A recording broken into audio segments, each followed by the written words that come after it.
Magandang umaga po sa lahat at salamat sa mga puring awitin. At sa sandaling ito ay pakikinig ng salita ng ating Panginoon. Kaya po nanawagan ako na ating pong ikiling na ang ating mga puso, ang ating mga pakikinig, ang ating mga kaisipan sa pakikinig ng pangaral ng salita ng ating Panginoong Diyos. So bilang panimula, noong 1519 ay isang kailang sa kasaysayan na tao ang lumapag yung manlalakbay na Kastila na si Herman Cortez. Ito po ay kailan noon sa baybayin ng Mexico kasama ang hubigit kumulang 600 na mga lalaki. So sila ay determinado na sakupin yung malawak na imperyo ng Aztec kasi yung empire ng Aztec yun po yung nakasakop noon sa Mexico. At nilusot ito nila Hernan Cortez para ito ay makubkob. Ngunit alam ni Cortez na hanggat mayroong opsyon yung kanyang mga kasamahan, yung kanyang mga tauhan na umatras, na bumalik sa kanyang bayan, ay maaari nilang hindi lubusan na ito'y makubkob. Maaring magdalawang isip sila dahil ng kanilang mahabang ekspedisyon. Kaya naman, isang hindi pangkaraniwang bagay yung ginawa ni Hernan. Ipinag-utos niya na sunugin ang lahat ng kanilang mga barko. Ito'y upang wala ng anumang paraan para bumalik. Kaya naman, dahil dito napilitan ang kanyang mga tauhan na sumulong. Sila'y lubos na naglaan at lubos na nagpakaseryoso sa kanilang layunin. At dahil nga dito, kalaunan, nalupig nila ang imperyo ng Aztec. Yung ganitong uri ng desisyon ay nangangailangan ng lubos na painindigan or commitment.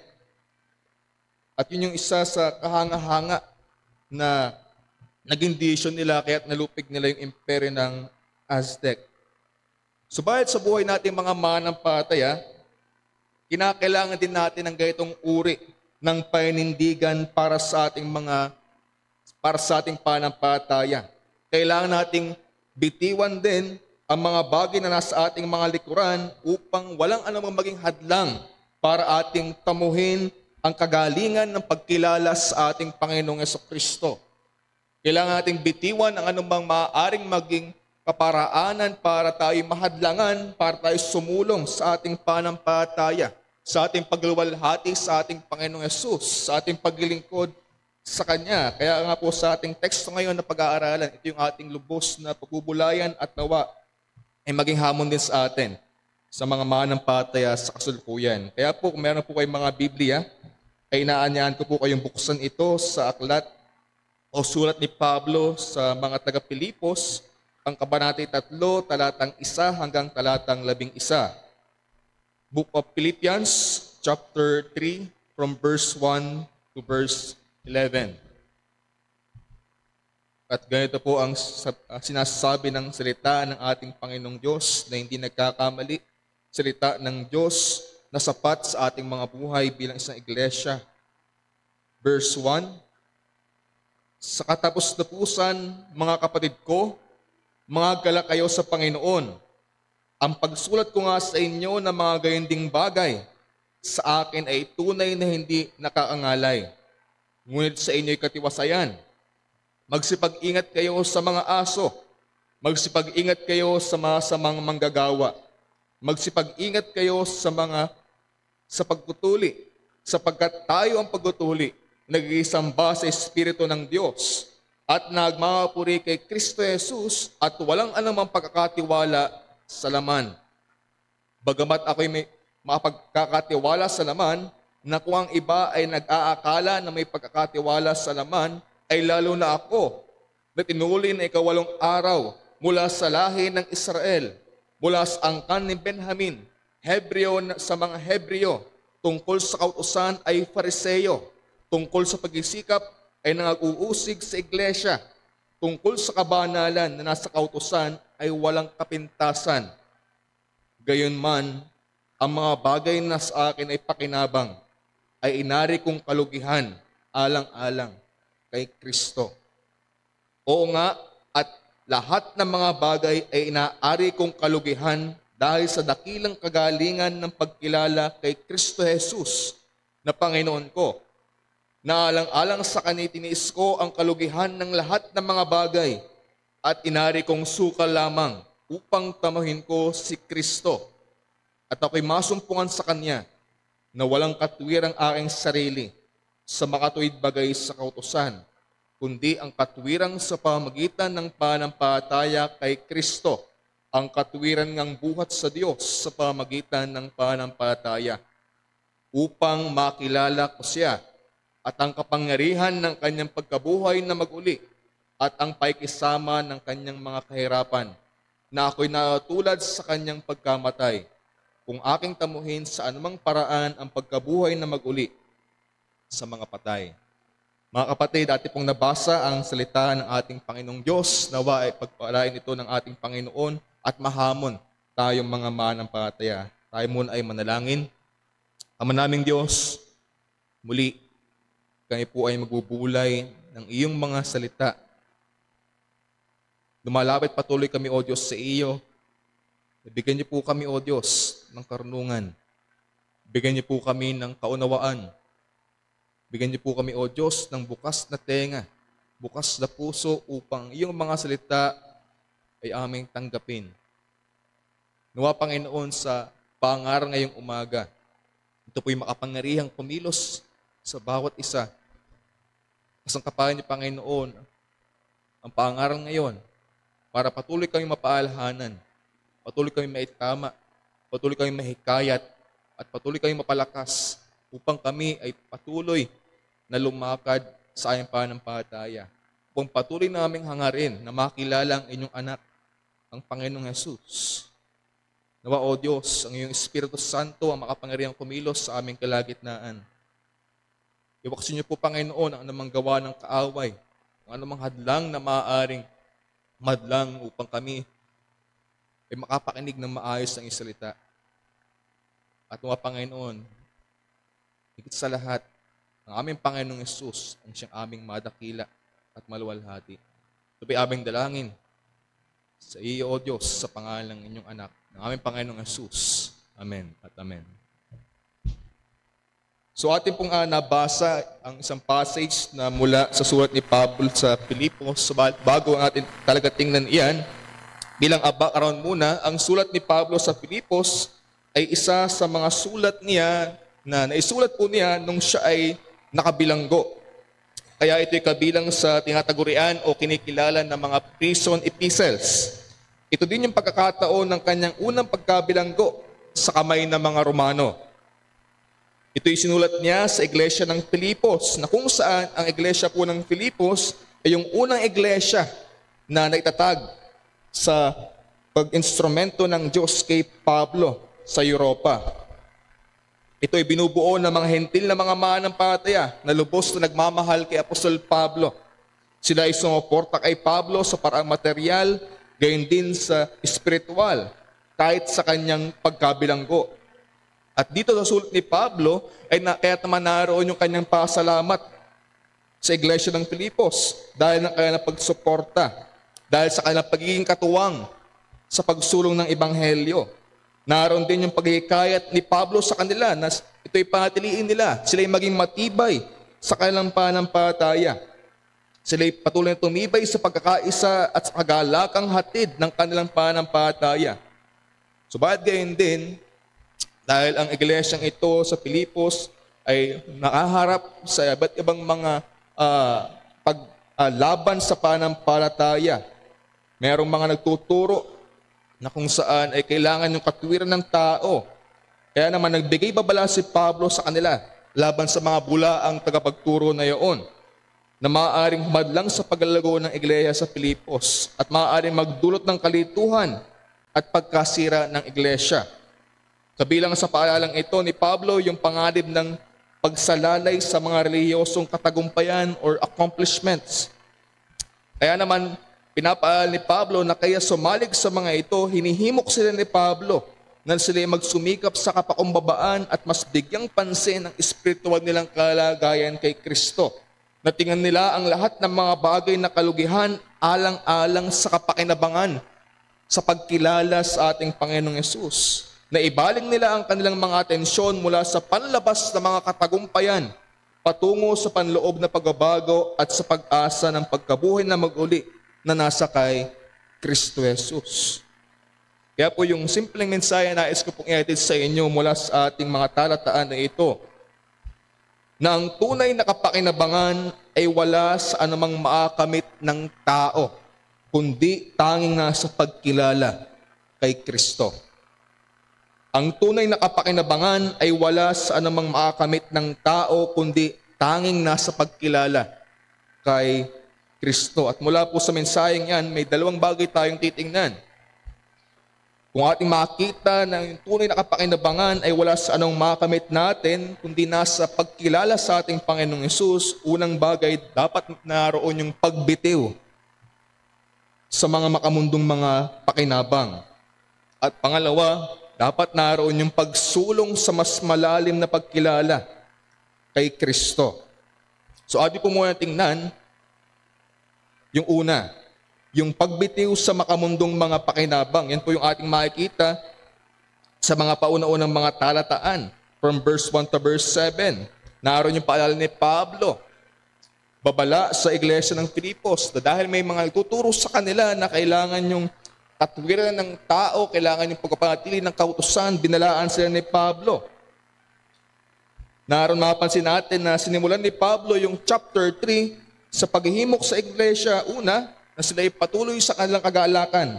Gayon din, madiin din niyang binalaan sila na mag-ingat sa mga taong nagsusulong ng sariling katwiran. Sa verse 2, mapapansin natin yung mga tuturo noon, sila po ay kilala bilang mga Judaizers na nagtuturo na kailangan pa din yung circumcision o yung pagtutuli at yung pagpapatili ng kautusan para sila itanggapin ng Diyos. Sapagkat ang iglesia nga po sa Filipos ay mga hentil. So, naroon na hindi gaya ng mga Hudyo na sila po ay nasa altura nila yung circumcision. So, itong mga Judaizers na ito, tinuturo sa mga hentil, hindi sapat yung pananampalataya. Kailangan yung gawin ito. Kailangan yung patiliin pa ang kautusan para kayo maging katanggap-tanggap sa Diyos. At naroon po yung ni Pablo, mabagsik na salita niya. Tinaguruan sila ni Pablo ng mga dogs o mga aso. Ang salitang ito ay kadalasang ginagamit ng mga Jews sa pagtawag sa mga hentil. Sila ay lahi na hindi narapat. Subalit ngayon, ito ibinalik ni Pablo sa kanila, sa mga Hudyo, kayo yung mga aso, sapagkat naroon na masama yung kanilang mga gawa. Tinawag nga sila ni Pablo na mga evil workers or mga samang manggagawa na ang kanilang gawa ay hindi matuwid, kundi mapanira. Kanilang sinusulong yung circumcision na kung saan ito tinitingnan lamang nila bilang pag-aalis ng laman, external na gawa. Subalit hindi nila nakikita yung spiritual nitong kahalagahan na dapat ay kanilang makita. Pinabulaan ito ni Pablo na dahil wala sa katwiran o anumang magagawa ng tao, kaya siya tatanggapin ng Diyos. Kundi tinatanggap ng Diyos ang tao dahil lamang ng gawa niya sa buhay ng mananampalataya sa pamagitan ng ating Panginoong Jesucristo. Kaya't makikita po natin sa verse 3, diiyan doon ni Pablo na hindi ito sa gawa ng tao, kundi ito sa gawa ng Diyos sa buhay ng mga tao. Ito yung pinanghahawakan ng mga manampalatayang na-circumcise sa puso, na ipanganak na muli. Kaya naman wala silang anumang pagkakatiwala sa laman. So binigyan ito ngayon ni Pablo ng tunay na kahulugan. At yung mga tanda na mga manampalataya, sila yung sumasamba sa Espiritu. Sila yung lumuluwalhati kay Kristo. At hindi gaya ng mga Judaizers na ito, sila walang anumang pagkakatiwala sa laman, sa anumang kanilang magagawa, may perform o mapapatili sa kautusan. Ito yung kaibahan ng mga tunay na manampalataya. Sapagkat hindi sapat at hindi katanggap-tanggap sa paningin ng Diyos ang anumang gawa ng tao. Gaano man ito kahusay sa ating paningin, gaano man ito kaganda, gaano man ito katuwid sa paningin ng tao. At dito, ultimo ginamit ni Pablo yung kanyang sarili.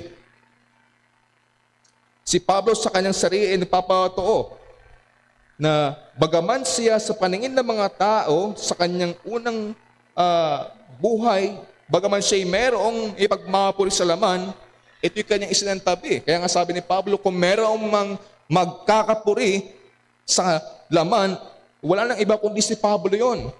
Pinakita ni Pablo yung kanyang credentials. Sabi niya, siya tinuloy na ika-8 araw. Ito ay isang tradisyon sa kultura ng mga Hudyo na nagpapakita ng tunay na pagsunod sa kautusan noon pa lamang. Sabi niya, siya mula sa lahi ng Israel, mula sa angkan ni Benjamin. Pagpapakita ng isang marangal na lahi. Kung inyong mapapansin, sa angkan ni Benjamin, ito ay isang lahi na kung saan dito nagmula yung unang tiyatag nilang hari, si Saul. Marahil ito nga yung pinagmula ng kanyang pangalan. Unang pangalan ni Pablo, Saul of Tarsus. Sabi din ni Pablo, siya Hebreo sa mga Hebreo. Pagpapakita na yung kanyang lineage ay walang anumang bahid ng lahi. Siya'y dalisay sa aspeto ng kultura maging ng relihiyon. At tungkol sa kautusan, siya'y Fariseo. Ibig sabihin, siya'y dalubhasa sa pagsunod sa Torah o sa kautusan. Alam niya ang Old Testament. Ito'y kanyang sinusunod. Ito'y makikita ng tao sa kanya na makikita wala siyang kapintasan sa paningin ng tao. Tungkol sa pagsisikap, siya ay mag-uusig sa iglesia. Sapagat noon, nung siya ay hindi pa mananampalataya, akala niya yung kanyang ginagawa ay tama. Inuusig niya yung iglesia na kung saan ay kontra sa relihiyon ng mga Hudyo. Siya aktibong tagapagtanggol ng Judaismo. At tungkol sa kabanalan na nasa kautusan, ay wala siyang kapintasan. Meaning, pagkatingnan ng mga tao noon ang buhay ni Pablo, wala siyang makikitang pwedeng ipintas sa kanya. Walang mali sa kanyang buhay. Hindi nangangahulugan na siya walang kasalanan, kundi sa kanyang ipinapakitang pagsunod sa kautusan, perfect. Walang kumbaga may pula sa kanya. Ito yung kalagayan ni Pablo noon. Walang may ipintas sa legal na batayan. Pagkapakita na kung mayroon mang tao noon na maaaring magmapuri sa kanyang credentials o mga natamo na accomplish, walang iba kundi si Pablo na ito mismo. Kung titingnan noon ng mga tao ang buhay ni Pablo, ay masasabi nilang siya na yung pinaka nakapagkamit ng lahat. Subalit, gayon pa man, ipinahayag ni Pablo ang mga ito para ipakita na ang lahat na maaaring maabot ng pagsunod o katagumpayan sa aspeto man ng relihiyon o kahit ang magkaroon ng kawalang kapintasan sa moralidad ay hindi makapagliligtas sa tao. Wala itong magiging pakinabang sa atin pagdating sa pagharap sa Diyos. Binitiwan ni Pablo ang kanyang katayuan sa lipunan. Binitiwan niya yung kanyang seguridad at ultimo binitiwan niya yung kanyang kalayaan. Matibay na pinabuloan ni Pablo mula sa halimbawa ng kanyang sarili ang ideya ng sariling katwiran bilang paraan ng pagkaaring ganap. Ito yung dahilan kaya bagaman na kay Pablo na ang lahat ng pakinabang na may aalok ng mundo, bagaman nakamit ng niya ang lahat ng mga ito, ito'y kanyang binitiwan lahat sapagkat wala itong espiritual na halaga. At hindi ito kailanman magiging kaparaanan para siya ay tanggapin ng Diyos. Ang sabi nga po ni Paul David Tripp, ang sariling pagmamatuwid ng tao ay tumatanggi sa pangailangan ng nakapagliligtas at nagbibigay kakayahang biyaya ni Kristo. Ang sariling katwiran ng tao ay niyayakap ang pinakamatinding kasinungalingan ni Satanas na ang isang tao ay maaaring maging matuwid sa pamagitan ng pagtupad sa kautusan. Kung totoo iyon, hindi na sana kinakailangan pa ang kapanganakan, buhay at kamatayan at muling pagkabuhay ni Kristo. Kaya nang makikita po natin, para kay Pablo, walang kabuluhan ang lahat ng mga bagay. Ginamit din yung salitang rubbish, dumi, dung, o sukal. Walang anumang pakinabang. bilang pagdidiin na kung mayroong mang mas higit at pinakamahalaga sa buhay ng tao ay hindi yung mga bagay na maaari nating makuha sa mundo at makamit, kundi ang tanging pinakamahalaga sa mananampalataya ay walang iba kundi si Kristo.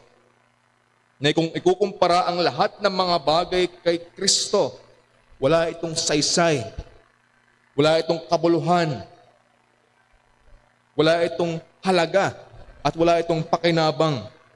Ganito tinitingnan ni Pablo ang ating Panginoong Yesus, na bagaman sa kanyang sarili o pantaong panaw, kapakinabangan yung mga nakamit niya sa buhay, nang makilala niya ang ating Panginoong Yesus, ang lahat na ito'y basura, dumi lamang. Ito yung pagtingin sa Panginoong Yesus sa kanyang pinakamataas na halaga na dapat ay makita din nating mga tao.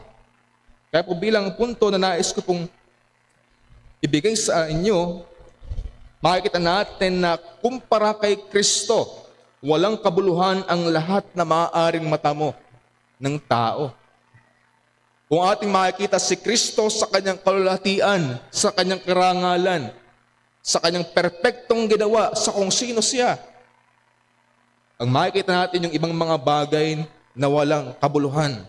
Yun yung nakita ni Pablo. At ito yung dahilan ni Pablo kung bakit bagaman pakinabang sa kanya ang lahat niyang natamo sa buhay, ito yung kanyang isinantabi. Hindi sa walang halaga ang makakamit ng tao sa pagmundong larawan, hindi sa ito ay talagang walang kwenta sa kanyang sarili, hindi sa walang saysay ang mga ito, kundi dahil ang kailangan si Kristo ay mas sigit na mahalaga. Bagaman pakinabang ang pangkaraniwang pagtingin ng tao sa kanyang mga nakamit sa mundong ito, sa isang Kristiyano na nakakilala kay Kristo, ang mga ito'y walang kabuluhan. Sapagkat walang anumang pwedeng itumbas, walang pwedeng anumang ipantay kay Kristo. At ang makilala siya ay mas sigit na kapakinabangan kumpara sa lahat na maaaring makabit ng tao sa sanlibutan. Sapagkat si Kristo ang tanging kinakailangan ng mga makasalanan. Nasa Kanya ang lahat nating kinakailangan upang tayo tanggapin ng Diyos. Sabi po ni Thomas Brooks sa kanyang aklat na The Golden Key to Open Hidden Treasures, o mga Ginoo, sa isang napakong Jesus ay matagpuan ang sapat na tugon sa lahat ng kagipitan, pangailangan, pangulila at hangarin ng kanyang mga dukhang anak. Siya ang tinapay na nagpapalusog sa kanila, kasuot na tumatakip at nagpapaganda sa kanila, manggagamot na nagpapagaling sa kanila, tagapayo na nagbibigay gabay sa kanila, kapitan na nagtatanggol sa kanila, prinsipe na namumuno sa kanila, propeta na nagtuturo sa kanila, pari na naghahandog ng pagtubos para sa kanila, asawa na nagpoprotekta sa kanila, ama na tumutustos sa kanila, kapatid na tumutulong sa kanila, saligan na sumusuporta sa kanila, ulo na gumagabay sa kanila, kayamanan na nagpapayaman sa kanila, araw na nagbibigay liwanag sa kanila at bukal na lumilinis sa kanila. Ano pa ba ang mahihiling ng isang Kristiyano upang siya'y masayahan at maligtas at upang siya'y maging banal at maligaya sa ngayon at sa walang hanggan? Yung sinabi ni Thomas Brooks na ito'y pagkapakita ng lahat ng kapakinabangan na maaaring matamo ng isang makasalanan sa ating Panginoong Yesus. At yung utukan niya dito yung mga espiritual na mga pagkapala na higit na mahalaga na maaaring matamo nating mga tao. So bakit naging problema hanggang sa kasalukuyan? Marami pa din mga tao ang masigit na binibigang pansin ang makamundong mga bagay. Marami pa din mga tao ang nanangan na sa kanilang pag-abot o mga naabot sa buhay. Marami pa din mga tao ang sumasalalay sa kanilang mga nagagawa at mas sigit pa rin nilang pinapahalagahan ang ibang mga bagay kumpara kay Kristo na kung saan ay maaari nating matanggap ang mas mainam na mga bagay. At kung si Kristo man ay kanilang kinikilala, si Kristo na lamang ay isang pandagdag sa kanilang mga naabot at nagawa sa buhay. Hindi nila kinikilala si Kristo bilang siyang pinakamahalaga sa kanilang mga buhay. At yung nais ko pong ibigay na tanong sa inyo, sa aking pong mga bisita na narito ngayon. Marahil narito nga ngayon, subalit ang tanong sa iyo, si Kristo ba ang lubos mong pinapahalagahan sa iyong buhay? Magagawa mo bang ipagpalit ang lahat ng mga bagay para sa Kanya? Kaya mo bang bitiwan ang lahat ng mga bagay na mahalaga sa iyo alang-alang kay Kristo? Magagawa mo bang ipagpalit ang lahat ng mga bagay para sa Kanya? Sapagkat kung wala ka pang pagpapahalaga sa ating Panginoong Jesucristo, kung mas sigit mo pang pinahahalagahan ng ibang mga bagay kaya sa Kanya, ay marahil dahil hindi ka patunay na mananampalataya. Marahil hindi ka paligtas kung hindi mo nakikita yung infinite worth ng ating Panginoong Yesus. Maaaring wala ka pang relasyon sa Kanya. Maaari ka magpahayag bilang mananampalataya, sumampalataya na at kumilala sa Panginoong Yesus bilang iyong tagapagligtas. Subalit kung sa buhay mo ay wala pa rin anumang pagpapahalaga kay Kristo, walang kabuluhan ang iyong ipinapahayag. Sapagkat imposibleng bagay na nakita mo yung kalagahan ni Kristo, subalit binabaliwala mo ito. Imposibleng bagay na nakita mo yung kadakilaan ni Kristo at patuloy mo siyang ipinagpapalit sa mga bagay ng mundo. Imposibleng bagay na nakita mo yung kalulatian ng ating Panginoong Yesus at patuloy mo pa ding hinahanap ang kalulatian ng iyong sarili. Kung totoo ang mga bagay nito sa iyo ngayon na nakikinig, ang hamon ko sa iyo, naroon yung pagkakataon na binibigay ng Diyos na bagaman yan yung iyong naging buhay, patuloy niyang pinapaalala sa atin mula sa Kanyang salita na naroon na ang Diyos ay natiling mabuti sa iyo at hinihimo ka upang ikay magsisi na sa iyong mga kasalanan. Upang ikaw ay sumampalataya na sa ating Panginoong Yesus na kung saan pinagmumula ng lahat ng pagpapala na espiritual para sa iyong kaluluwa. Kaya naman, yun yung hamon sa atin, mga kaibigan. Kung hindi pa mahalaga sa iyo si Kristo, pag-isihan mo na ang iyong kasalanan. Lumapit ka sa Kanya. Humingi ka ng awa at habag habang pinagkakalooban ka ng pagkakataon. Sumampalataya ka sa Kanya. At kung iyong gagawin, naroon yung pangako ng Diyos na ikaw ay maligtas.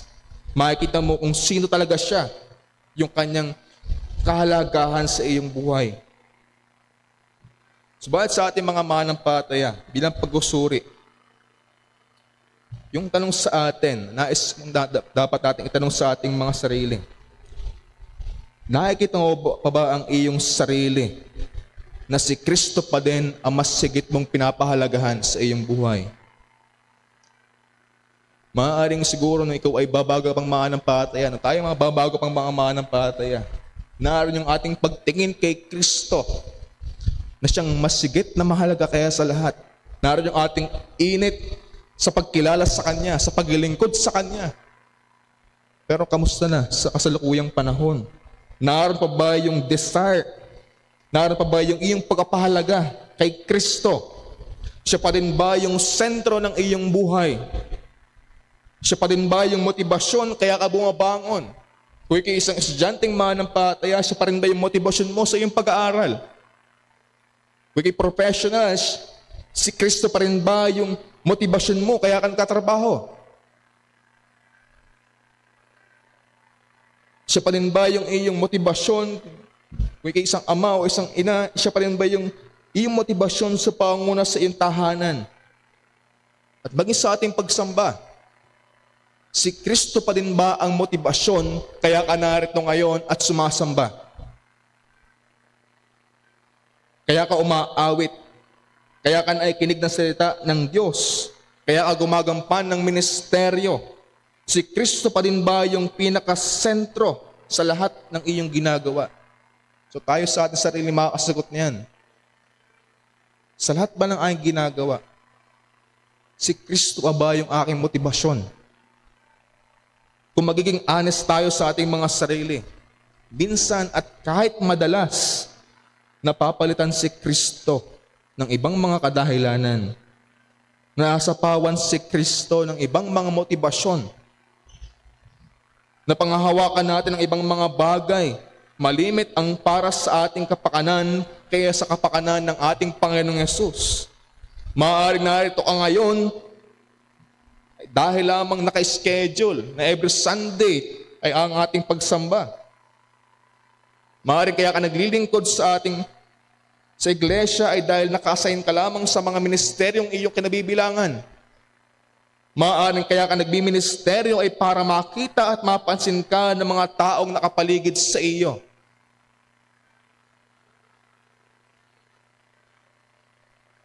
Si Kristo po ba ang mas sigit mong pinapahalagahan?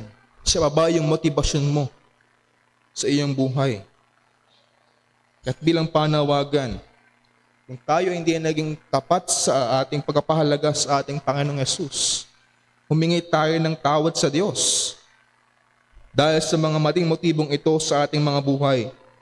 At patuloy tayong magsumikap na maging sentro palagi si Kristo sa ating mga buhay. Sapat kung tunay nating tinitingnan yung kahalagahan ng ating Panginoong Yesus,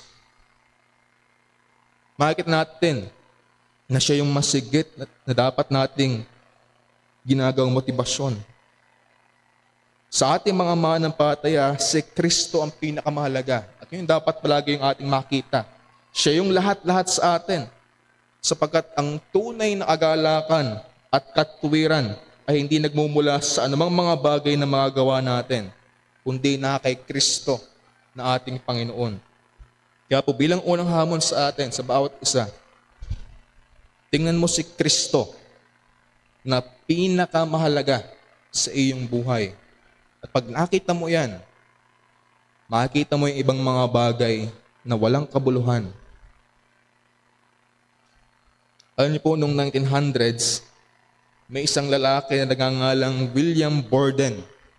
Si William Borden ay tagapagmana ng isang napakayamang pamilya noong unang early 1900s. Siya ay pumasok sa Yale University, isang sikat o isang tanyag na paaralan noon sa Amerika. Pagkatapos siyang makapagtapos dito, ikinagulat ng lahat yung kanyang naging desisyon. Sapagkat sa halip na kanyang pasukin yung marangyang buhay at pamunuan yung mga negosyo ng kanyang pamilya, isinuko niya yung mga ito. Hindi niya pinangnan yung kayamanan na nag-aabang sa kanya. At siya'y nagpa siyang maging misyonaryo sa mga Muslim sa China. At bago siya umalis, bago siya tumungo sa lugar na yon, isinulat niya sa kanyang Biblia ang mga salitang no reserves. Walang anumang tinatabi. Subalit bagaman naroon yung kanyang puso sa pag-imisyon, habang siya naglalakbay, siya ay nagkasakit ng matindi. Tinamaan siya ng spinal meningitis sa Ehipto habang naghahanda para sa misyon. At dahil dito, hindi na siya nakarating pa sa China. Pumanaw siya sa edad na 25. Napakabata niya. Maiksi yung kanya naging buhay. At siguro kung pinili niya ang marangyang buhay sa mundo, ay iba siguro yung nangyari. Subalit matapos yung kanyang kamatayan, natagpuan sa kanyang Biblia yung tatlong mga panalita. No reserves, no retreats, and no regrets. Bagaman siya nagkasakit na nagdulot sa kanyang kamatayan, alam ni William na ang tinahak niyang buhay ay mas mainam kaysa maaari niyang tamuhin sa mundo, sapagkat nakita niya si Kristo na siyang pinakamahalaga sa buhay. At bilang mga mananampalataya din, ito hindi dapat nating makita. ang makita si Kristo na siyang pinakamahalaga sa ating mga buhay. At kung yun na maging totoo sa atin, makikita natin yung ibang mga bagay na walang anumang kabuluhan. So yun po yung una. Pangalawang bagay, naroon dapat yung pagsulong sa mas malalim na pagkilala kay Kristo. Yan po yung tinutukoy ni Pablo sa mga talataan from verse 8 to 11. Ang sabi ni Pablo doon, oo nga, at lahat ng mga bagay ay inari kong kalugihan dahil sa agalingan ng pagkilala kay Kristo Jesus na Panginoon ko, na alang-alang sa Kanya tiniis ko ang kalugihan ng lahat ng mga bagay at inari kong suka lamang upang tumuhin ko si Kristo. At ako'y masumpungan sa Kanya na walang katwirang aking sarili sa makatuwid bagay sa kautusan, kundi ang katwirang sa pamagitan ng pananampalataya kay Kristo, ang katwiran ng buhat sa Diyos sa pamagitan ng pananampalataya. And again, sabi sa verse 10, upang makilala ko siya at ang kapangyarihan ng kanyang pagkabuhay na maguli at ang pakikisama ng kanyang mga kahirapan, na ako'y natulad sa kanyang pagkamatay kung aking tamuhin sa anumang paraan ang pagkabuhay na maguli sa mga patay. So sa puntong ito, sa puntong makita ng isang tao yung lubos na kahalagaan ni Kristo, uusbong yung pusong malabis na naghahangad para kayalanin siya. Ito yung sequence. Ngayon, ito yung makikita natin kay Apostol Pablo, na inari niyang kalugihan ang lahat ng mga bagay para sa dakilang kagalingan ng pagkilala kay Kristo. Dahil nakita niya yung halaga ni Kristo, naroon ngayon yung kanyang hangarin na siya'y patuloy niyang kayalanin.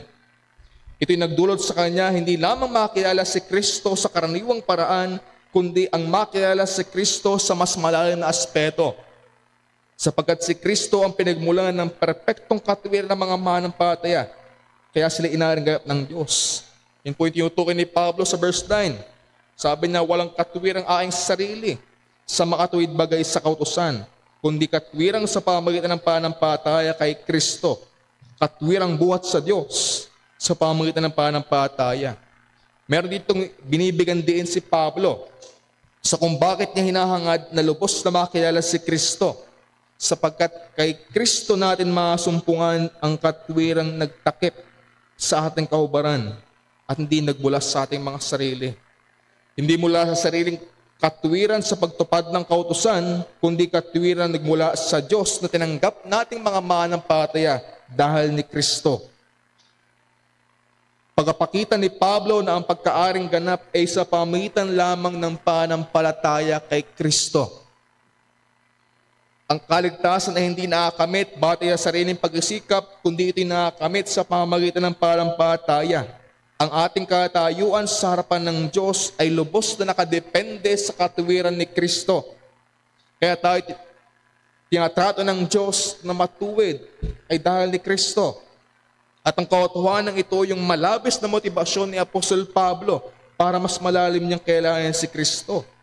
Sabi sa verse 10 to 11, upang makilala ko siya at ang kapangyarihan ng kanyang pagkabuhay na maguli. Sa pangalatang ito, makita po natin yung mithiin, yung hangarin ni Pablo, na hindi lamang niya basta makilala yung patungkol kay Kristo, kundi magkaroon siya ng experiential knowledge. Maranasan niya yung pagkilala kay Kristo. Ito ay hindi lamang simpleng kaalaman patungkol sa kung sino si Kristo, ano yung kanyang ginawa at iba pa, kundi ito'y tumutukoy sa pagkakaroon ng masidhing relasyon sa Kanya.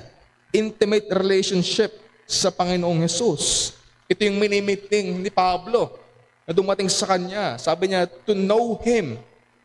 Hindi lang makilala siya sa pangalan. Ito po ay nangangahulugan sa salitang Griego, ginosko, to perceive. Ang kahulugan niyan. To mark, discern, to understand, to acknowledge, to resolve, conclude, to be assured, to be skilled, to be master of a thing, to view with favor, intimate relationship.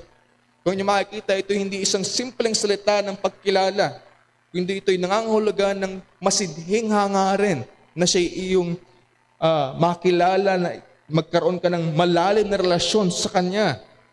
Gayon din, hinahangad ni Pablo na makilala si Kristo sa aspeto ng kapangyarihan ng kanyang pagkabuhay na maguli. Sabi niya, His power of His resurrection.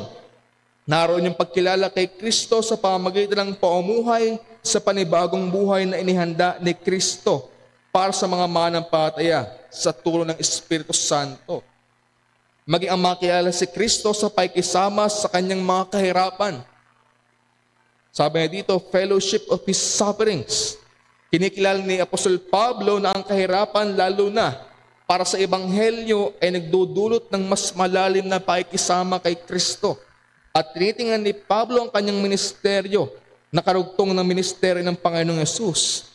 At panghuli, ultimo, ang makilala si Kristo na natulad sa kanyang pagkamatay.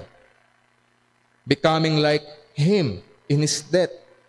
Pagkapakita dito na hinahangad ni Apostol Pablo na tularan yung self-denial love na ipinakita ng Panginoong Yesus sa krus ng Kalbaryo. Ito yung tunay na pagkilala kay Kristo.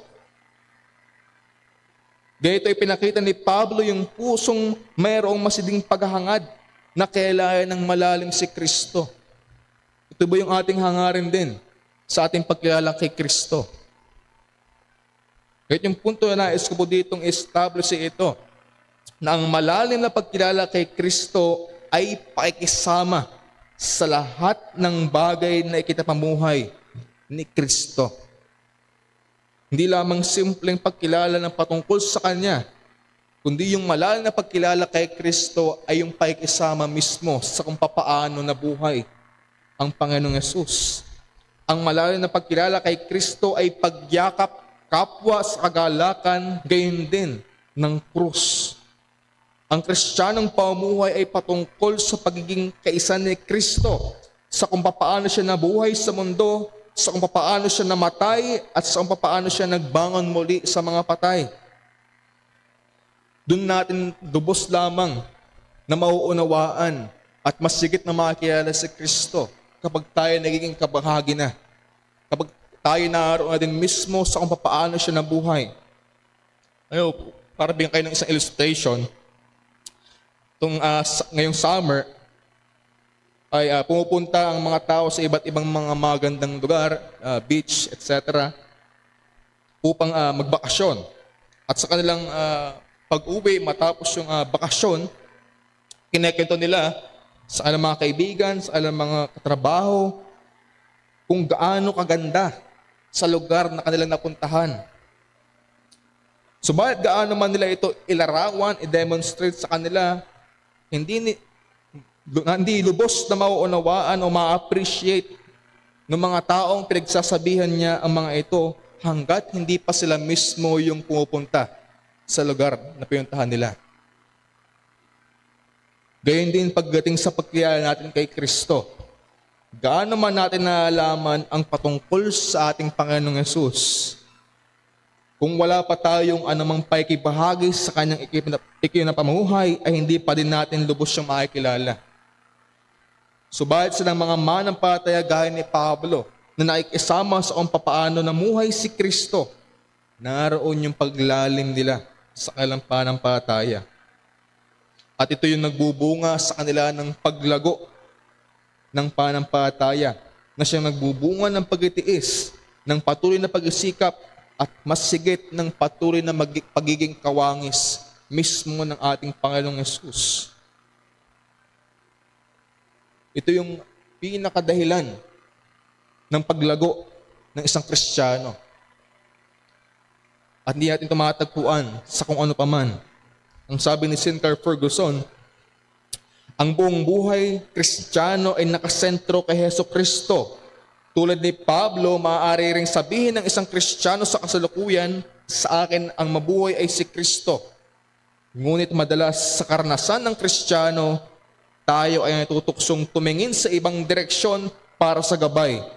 Halimbawa, payo at patnubay.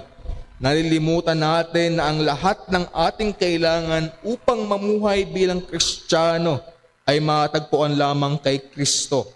Kaya naman kapag iniisip natin ang tungkol sa espiritual na paglago, dapat nating unahin si Kristo sa ating mga pag-iisip. Sapagkat ang tunay na paglago ay nakaangkla sa ating paglalim ng pagkilala kay Kristo. Kung hindi tayo lumalago, hindi tayo nakikisama sa kinamumuhay ng ating Panginoon, ito yung dahilan kahit hindi tayo lumalago bilang mga manampalataya. Ito yung kahalagahan ng malalim na pagkilala kay Kristo. Ito yung nagsisilbing pintuan patungo sa espiritual na paglago, sa pagiging kawangis ni Kristo. At hindi ito natin masumpungan sa anumang bagay ng sanlibutan. Hindi natin ito matagpuan sa sino mang tao. Hindi natin ito makakamit sa anumang nasa ating sarili. Sapagkat ito'y na kay Kristo lamang.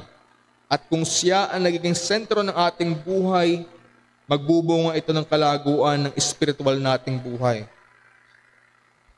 Kaya muli yung tanong sa atin, nakikibahagi ba tayo sa kahirapan ni Kristo? Maaaring sinasabi na ating kinikilala si Kristo, pero yung tanong sa atin, nakikibahagi ka ba sa kung papaano nabuhay si Kristo? Nakikisama ka ba sa kanyang kamatayan? Hindi sapat na may alam ka patungkol lamang kay Kristo. Hindi sapat na alam mo lamang na siya ay Diyos at tao. Hindi sapat na alam mo lamang ang patungkol na siya ay yung ikalawang persona ng Trinidad. Hindi sapat na alam mo lamang na siya ay Panginoon at tagapagligtas. Hindi sapat na alam mo lamang na siya ay nagbayad ng kasalanan nating mga makasalanan. Hindi sapat na alam mo lamang na siya ay nabuhay ng perpekto, na siya ay namatay sa krus ng Kalbaryo at marami pang ibang mga bagay. Maaari kang magkaroon ng mga impormasyon patungkol kay Kristo. Subalit ang katanungan sa iyo, mayroon ka bang paikisama sa naging buhay ni Kristo? Kung ikaw ay isang Kristiyano, lumalalim ka ba sa pagkilala kay Kristo? Sapagkat kung hindi ka lumalalim sa pagkilala sa Kanya, hindi ka nakikisama sa Kanyang ikinapamuhay. Ito yung pinakadahilan kahit hindi ka pa lubusang lumalago sa iyong panampalataya. Kung iyong titingnan ng iyong estado sa harapan ng Diyos, lumalago ka ba bilang isang Kristiyano? At marahil kung hindi ka lumalago, hindi mo kinikilala pa ng mas malalim si Kristo. Hindi ka pa nakikisama sa Kanyang ikinapamuhay sa mundo. Ito yung dahilan kahit hindi mo magawang pagtapatan ang iyong mga Kristiyanong tungkulin. Kahit hindi mo magawang ilaan ang buong araw ng linggo upang sumamba kay Kristo. Kaya dumating sa punto na nakokontento ka na lamang sa mga online services at na ipagpapalit mo ang face-to-face na pagsamba. Ito rin yung dahilan kahit nahihirapan kang ibigin ang iyong kapatid, ang magpatawad sa iyong kapwa, ang maglingkod sa kanila. Yan yung dahilan kahit hindi mo rin pagisikapan ang pag-aaral ng Biblia, ang panalangin at iba't iba pang mga kaparaan ng biyaya. Sa kadahilan ng hindi ka lumalago dahil hindi mo lubos na kinikilala si Kristo. Sapagkat ang lahat ng kalaguan ay bumubukal sa pagkilala sa ating Panginoong Hesus. Kaya yung dahilan kaya tayo hindi lumalago.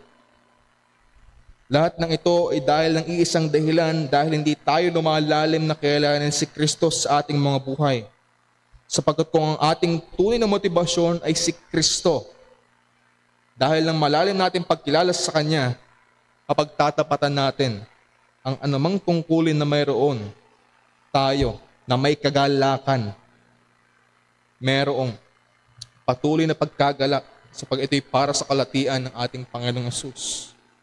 Kaya't naroon yung pagkikayat ni Apostol Pedro, kung inyong makikita sa 2 Peter 3 verse 18. Ito yung kahalagahan ng kanyang sinabi. Ang sabi niya, datapwat magsilago kayo sa biyaya at sa pagkakilala sa ating Panginoon at tagapagligtas na si Jesucristo. Kaya't naroon yung kanyang patuloy na pagpapaalala sa mga manampalataya na magsilago sa pagkakilala sapagkat dito lahat bumubukal.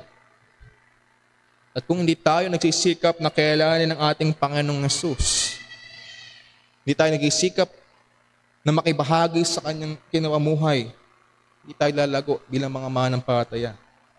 Kaya po bilang huling hamon sa atin, ang hamon sa atin ay sikapin nating lumago sa pagkilala kay Kristo nang sa gayon lumago tayo sa panampalataya at maging kawangis niya. Pag sumikapan natin, kung nais nating malugod ang Diyos, kung nais nating maluwalhati si Kristo sa ating mga buhay, kinakailangan nating lumago bilang manampalataya. At ang kinakailangan sa ating paglago ay yung malalim na pagkilala sa ating Panginoong Yesus. At yung malalim na pagkilala sa Panginoong Yesus ay paikisama sa kung papaano siya ng buhay. At bilang mga manampalataya, kung tunay nating nakikita yung higit na halaga ni Kristo sa lahat ng mga bagay, inaroon na magpapangyari ang mga bagay na ito. Kaya kung hindi natin nakikita yung halaga ni Kristo, ating sariwain yung kapahayagan ng salita ng Diyos sa kung sino siya. Iyong sariwain kung papaano mo nakatagpo ang Panginoong Yesus sa iyong buhay. Sariwain mo kung sino siya. Sariwain mo ang kanyang dakilang gawa. At lumapit ka sa Diyos na bigyan tayo patuloy ng puso na naroon yung malabis na pagkilala sa ating Panginoong Yesus. Bigyan tayo ng puso na patuloy na mauhaw, magutom para sa Kanya. Huwag tayong makampante sa atin ng nalaman patungkol kay Kristo. Makibahagi tayo sa kung paano siya namuhay. At sa kaparaan ng iyan, mayroong paglago. At sa ating paglago bilang mga manampalataya, mayroong pagluwalhati kay Kristo. At yun po yung mensahe ni Pablo sa mga taga-Filipos at maging mensahe hanggang sa kasalukuyan ng mga manampalataya. Kaya nawa tayo po ay napalahanan, tayo ay nahamon, at tayo po ay napalakas ng salita ng Diyos. Tayo po ay manalangin.